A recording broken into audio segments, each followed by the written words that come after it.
Hello dear students, आप सभी का मेरे YouTube channel maths with Manoj sir में स्वागत है। आज हम class 12 chapter first relation and functions series शुरू कर रहे हैं। इसमें सबसे पहले हम रिलेशंस को समझेंगे और उसके बाद हम फंक्शंस को समझेंगे। तो यहाँ पर रिलेशंस को समझने से पहले एक इंपॉर्टेंट टॉपिक है, आप ये मान सकते हैं कि यह रिलेशन का बेसिक होता है। आइए कार्टेशियन प्रोडक्ट को हम बेहतर तरीके से समझने की कोशिश करते हैं। देखिए कार्टेशियन प्रोडक्ट क्या होता है। इसके लिए सपोज दैट हमने दो सेट लिए हैं, let A and B are two non empty. हमें पता है कि कार्टेशियन प्रोडक्ट को हम ए क्रॉस बी से रिप्रेजेंट करते हैं। तो A cross B is equal to A comma B, ये ऑर्डर्ड पेयर है। A comma B ordered pair है। तो ए कॉमा बी, यहां पर जो ए होगा वो कैपिटल ए का एलिमेंट होगा और बी जो है वो कैपिटल बी का एलिमेंट होगा। इसी प्रकार से अगर आप ए क्रॉस बी निकाल रहे हैं तो ये भी कार्टेशियन प्रोडक्ट है। एंड आप बी क्रॉस ए भी निकाल सकते हैं। तो बी क्रॉस ए क्या हो जाएगा, सबसे पहला बी का एलिमेंट आएगा, फिर ए के एलिमेंट्स आएंगे। तो ये इन ए और बी के एलिमेंट्स का पूरा एक सेट आ जाएगा ऑर्डर्ड पेयर का। जितने भी ऑर्डर्ड पेयर हमारे पास ए क्रॉस बी में या बी क्रॉस ए में आएंगे, उन सभी का अगर हम सेट बनाते हैं तो वो हमारे पास कार्टेशियन प्रोडक्ट होगा। चलिए एक इंपॉर्टेंट नोट इसमें देखते हैं। यदि मेरे पास एक सेट है ए है जो कि एम्प्टी सेट है, या आप सेट बी को एम्प्टी सेट मान लीजिए, तो इनका कार्टेशियन प्रोडक्ट ऑलवेज क्या आ जाएगा, 5। कार्टेशियन प्रोडक्ट को बेहतर से बेहतर समझने की कोशिश करते हैं। सबसे पहले आप मान लीजिए कि यहां पर एक सेट हमने लिया है। इस सेट में कुछ एलिमेंट है। ए इज इक्वल टू हमने एक सेट लिया है 1 2 एंड 3, इसमें 3 एलिमेंट है। इसी प्रकार से एक सेट बी हमने लिया है जिसमें भी दो एलिमेंट्स है, ए कॉमा बी। यहां हमारे पास एक सेट है जिसमें 3 एलिमेंट्स हैं और एक सेट बी है जिसमें हमारे पास 2 एलिमेंट्स हैं। अब देखिए, अगर हमसे पूछा जाए कि ए क्रॉस बी यानी कि इनका कार्टेशियन प्रोडक्ट कैसे निकालते हैं, तो कार्टेशियन प्रोडक्ट को निकालने का एक तरीका है कि सबसे पहले जैसे हम लोग ए क्रॉस बी निकाल रहे हैं, तो ए क्रॉस बी में ये जो हमारे पास कॉलम है, कॉलम में एक एलिमेंट रख दीजिए पहले 1 2 3। इसी प्रकार से ये जो हमारे पास रो है, इसमें बी का एलिमेंट रख दीजिए ए एंड बी। अब देखिए इनका ऑर्डर पेयर बनाइए। सबसे पहले 1 का ए के साथ ऑर्डर पेयर बनेगा तो ये हो जाएगा 1 कॉमा ए। फिर 1 का बी के साथ ऑर्डर पेयर बनेगा 1 कॉमा बी।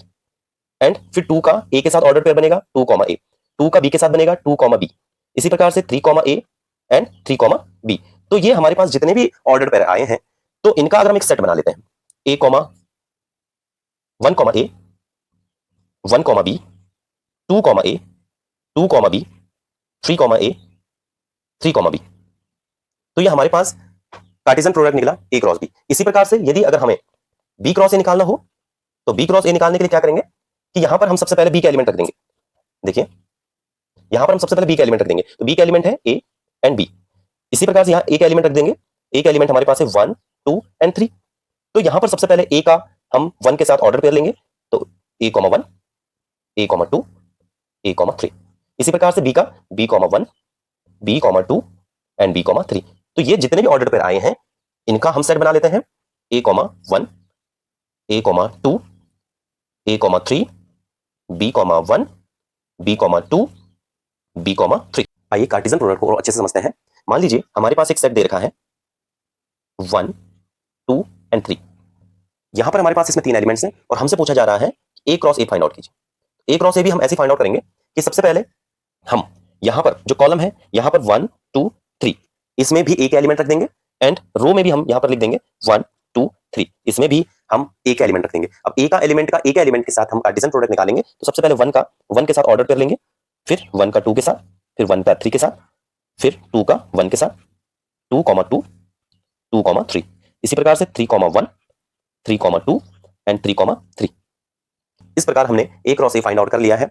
तो हम यहां पर ए क्रॉस ए जितने भी हमारे पास ऑर्डर पेयर आए हैं, 1 comma 1 1 comma 2 1 comma 3 2 comma 1 2 comma 2 2 comma 3 3 comma 1 3 comma 2 and 3 comma 3, ये हमारे पास ए क्रॉस ए आया।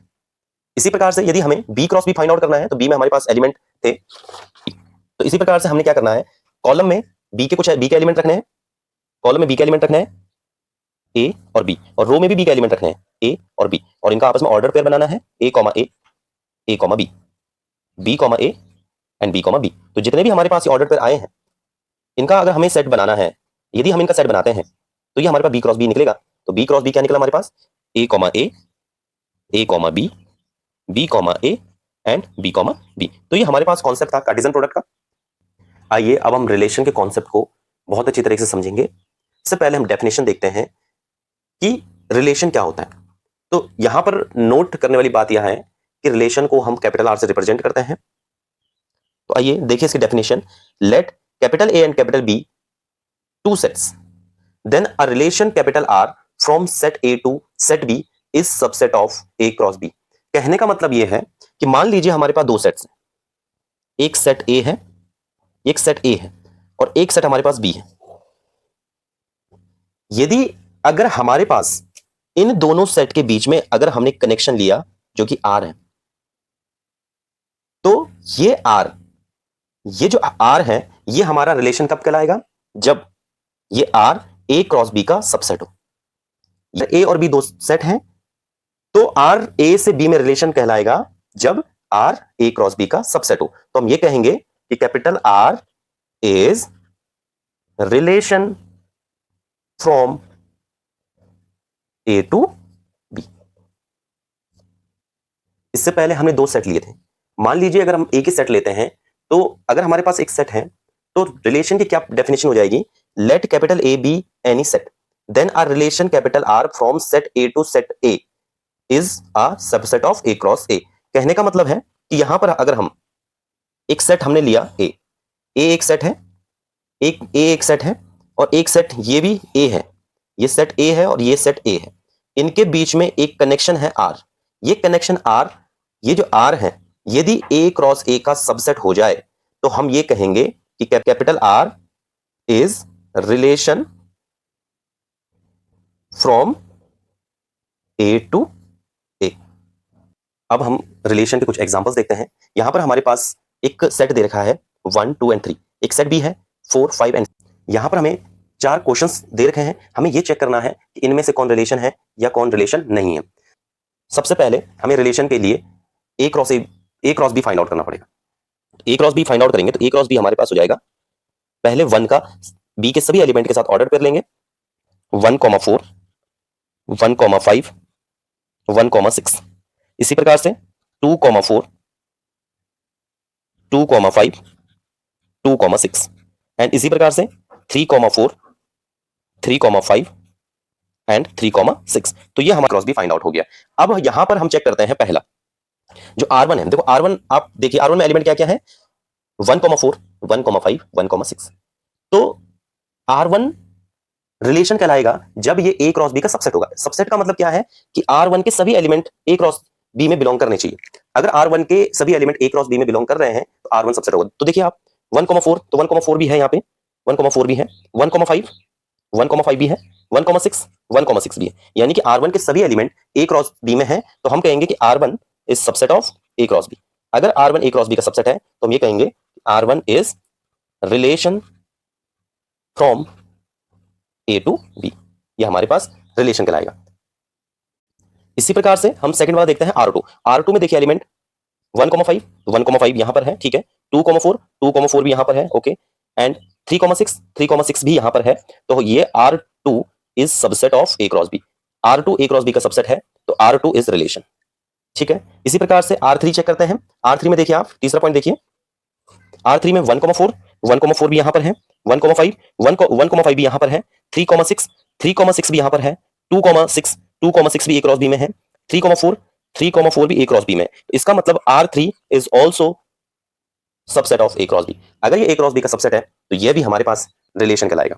नेक्स्ट देखते हैं फोर्थ में देखिए आप 4 2 ए क्रॉस बी में बिलोंग नहीं कर रहा है। इसका मतलब यह होगा कि R4 के सभी एलिमेंट, चाहे 2 6 हो जाए, 5 1 भी हो जाए, वैसे 5 1 भी बिलोंग नहीं कर रहा, 2 4 हो जाए, कोई एक एलिमेंट भी अगर यहां ए क्रॉस बी में बिलोंग नहीं कर रहा है तो R4 हम लिखेंगे R4 is not subset of A cross B. अगर ए क्रॉस बी का ये सबसेट नहीं है तो ये हमारे पास रिलेशन नहीं होगा। अब हम समझते हैं total number of relation from A to B या फ्रॉम ए टू ए कैसे फाइंड आउट किया जाता है। तो मान लीजिए कोई सेट ए है, इसमें हमारे पास m एलिमेंट है, और एक सेट बी है, इसमें हमारे पास n एलिमेंट है। Number of element in set A is equal to m and number of element in set B is equal to n। तो हमारे पास फॉर्मूला होता है then total number of relation from A to B is equal to 2 की power m into n।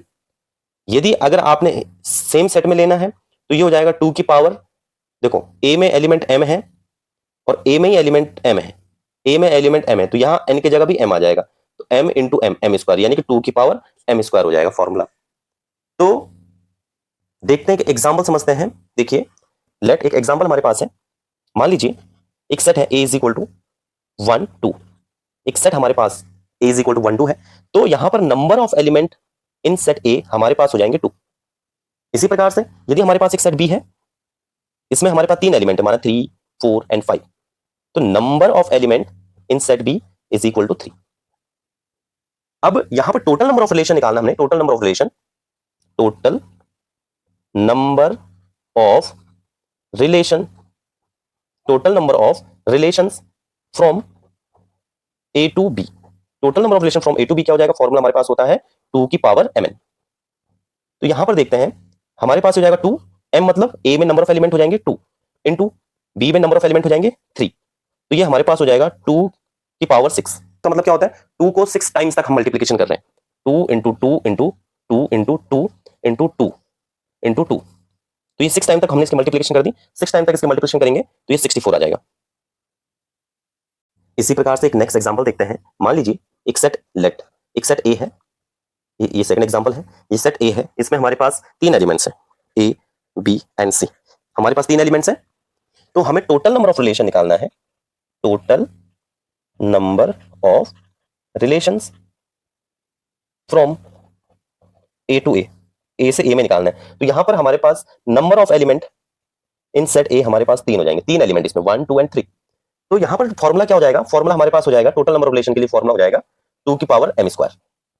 तो m क्या है हमारे पास, m क्या है, total number of relation in set ए, तो ये हमारे पास हो जाएगा 2 m स्क्वायर मतलब 3 का स्क्वायर हो जाएगा, यहां पर क्या हो जाएगा कि 2 एंड 2 की पावर 3 मतलब हो जाएगा 9, एंड 2 को 9 टाइम्स मल्टीप्लीकेशन करेंगे तो हमारे पास 5 1 2 आ जाएगा। ये हमारे पास इतने रिलेशन हम निकाल सकते हैं ए से ए में। इसके बाद समझते हैं domain and range of a relation, कैसे हम रिलेशन में डोमेन फाइंड आउट करते हैं एंड रेंज फाइंड आउट करते हैं। तो यहां पे देखिए आप, let capital R B R relation from set A to B, यहां पे हमने 2 सेट लिए हैं ए एंड बी, तो डोमेन हम कैसे फाइंड आउट करते हैं, मान लीजिए कि ए कॉमा बी ऑर्डर पर अगर आर में बिलोंग कर रहा है, यानी कि आर का एलिमेंट है, तो उसमें जो पहला एलिमेंट होगा ए, वो हमारे पास डोमेन कहलाएगा, और जो सेकंड एलिमेंट होगा बी, वो हमारे पास उसका रेंज कहलाएगा। सेम सेट में देखते हैं, तो let capital R B relation from a set A to a set A, same set में देखेंगे तो डोमेन क्या हो जाएगा, डोमेन जो होगा अगर ए कॉमा बी आर में बिलोंग कर रहा है, तो इसका जो पहला एलिमेंट होगा यानी कि जो ए होगा वो डोमेन कहलाएगा, और जो इसका सेकंड एलिमेंट होगा वो हमारे पास इसका रेंज कहलाएगा। आइए domain and range of relations को एक एग्जांपल की सहायता से समझते हैं। देखिए हमें यहाँ पे हमारे पास एक सेट दे रखा है 1 3 5 एंड 7, एंड सेट भी दे रखा है 2 4 6 एंड 8, और यहां पर रिलेशन इस प्रकार से डिफाइन किया है 1,8 3,6 5,2 एंड 1,4। तो according to definition of domain, हमारे पास जो डोमेन हो जाएगा, डोमेन ऑफ आर, हमारे पास जो डोमेन ऑफ आर होगा वे जो आर के फर्स्ट एलिमेंट है, यानी कि 1 3 5 एंड 1, यानी कि इसको हम लिख सकते हैं 1 3 एंड 5, और ये वाला जो 1 है इसको हम रिपीट नहीं करेंगे क्योंकि सेट में एलिमेंट रिपीट नहीं होते हैं। इसी प्रकार से जब हम इसकी रेंज की बात करेंगे, तो रेंज ऑफ आर जो निकलेगा, तो इसके जो सेकंड एलिमेंट्स हैं जैसे 8 6 2 4, देखिए 8 6 2 एंड 4, तो यहां पर हम देख रहे हैं कि यहां पर इसको हम एक सीक्वेंस में भी लिख सकते हैं, जैसे 2 4 6 एंड 8, तो ये इसका रेंज कहलाएगा।